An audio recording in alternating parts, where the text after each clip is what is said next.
సృష్టికర్త బ్రహ్మ అద్భుతాలు సృష్టించాలనే బృహత్ సంకల్పం చేసిన శుభతరుణంలో అర్ధాంగి సరస్వతీ అమ్మవారు తనను తాను భూమిమీద చూసుకోవాలన్న అంశం ప్రస్తావించినప్పుడు ఆ తల్లి కోర్కెను తీర్చే మంచి సుముహూర్తం నిర్ణయించి కార్యోన్ముఖుడైన చతుర్ముఖుడు చతురతతో భువిమీద దివితో సమానమైన దివ్యమైన ప్రదేశం కోసం దృష్టి సారించగా పశ్చిమ కనుమల్లో మహాబలేశ్వరంలోని జోర్ గ్రామం దగ్గర పుట్టి జోరుగా పరవళ్లు తొక్కుతూ అనంత జీవనదిగా రూపం దాల్చి కృష్ణవేణిగా పొంగి పొరలుతూ కృష్ణా జిల్లాలోని దివిసీమ చేరి పెదకళ్లేపల్లి గ్రామంలో పవిత్ర పుణ్యక్షేత్రంగా విలసిల్లుతోన్న నాగేశ్వరస్వామి ఆలయ సమీపంలో ఉత్తరవాహినిగా ప్రవహించి దక్షిణ కాశీగా పేరుగాంచిన ఆ పుణ్యతీర్థంలో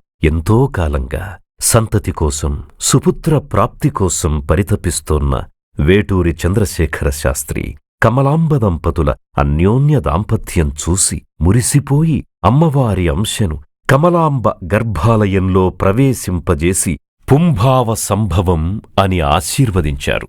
ఆ సుముహూర్తం ఆసన్నమయ్యింది. ఆ పర్వదినం జయనామ సంవత్సర మాఘశుద్ధ షష్ఠి రేవతీ నక్షత్రాన వేటూరివారి ఇంట కన్నుల పంటగా శకపురుషుడిగా చరిత్ర సృష్టించడానికి దివినుండి భువి చేరిన సరస్వతీ అంశ వేటూరి వంశాంకురమైన సుందరరామమూర్తి స్వరూపం పవిత్ర జననం జోలపాటలు పాడుతూ పెంచిందో ఆ తల్లి. ఆ దంపతుల ఆనందానికి అవధుల్లేవు. ఈ సుందరరామయ్యకు అడ్డంకులు లేవు. ఆడింది ఆట, పాడింది పాట. ఆటకన్నా పాటమీదే దృష్టి. కొత్త కొత్త పోకడల మీద సాగింది బాల్యం. అంతే అలవోకగా గీతాలు కృష్ణానది పరవళ్లుగా పొంగిపోతున్నాయి. ప్రకృతిలో మమేకమై అలలు కదిలినా పాటే, ఆకుమెదిలినా పాటే ఆ పసివాడికి. చిన్నప్పటినుండే ఆలోచన, అవగాహన, విద్యా వినయ సంపద సొంతమై ఏదైనా ఇట్టే పట్టేసే ఏకసంథాగ్రహి.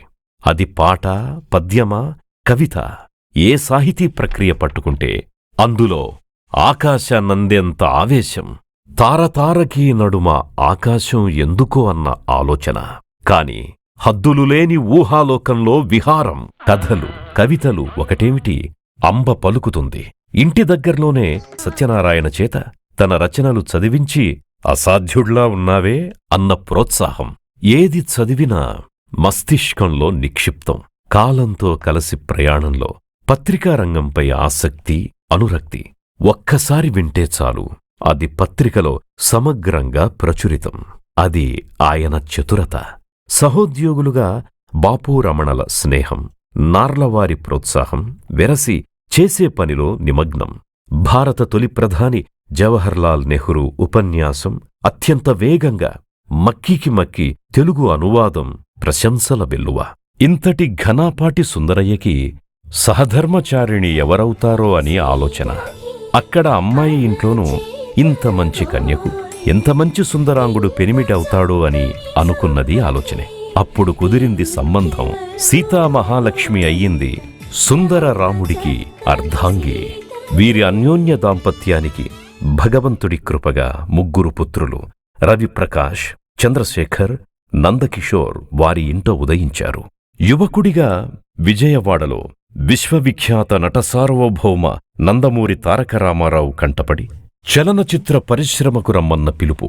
1962లో తెలుగు చలనచిత్ర పరిశ్రమలోకొచ్చే ప్రయత్నం. కొంతకాలం పరీక్షా సమయం. ఇమడలేక తిరిగి స్వస్థల ప్రయాణం. ఎన్టీఆర్ పునః ఆహ్వానం. 1970వ దశకంలో స్పష్టమైన నిర్ణయంతో కళాతపస్వి శ్రీ కాశీనాథుని విశ్వనాథ అవకాశంతో భారత నారీ చరితము గీతరచన. చరిత్ర సృష్టించే ప్రస్థానం ప్రారంభం. సిరిసిరి మువ్వలుగా మోగి మన సుందరరామయ్య పాట ఎన్నో రాముడి సినిమాలకు శ్రావ్యగీతాలనందించింది. అది ఒక శకపురుషుడి ఆకృతి దాల్చింది.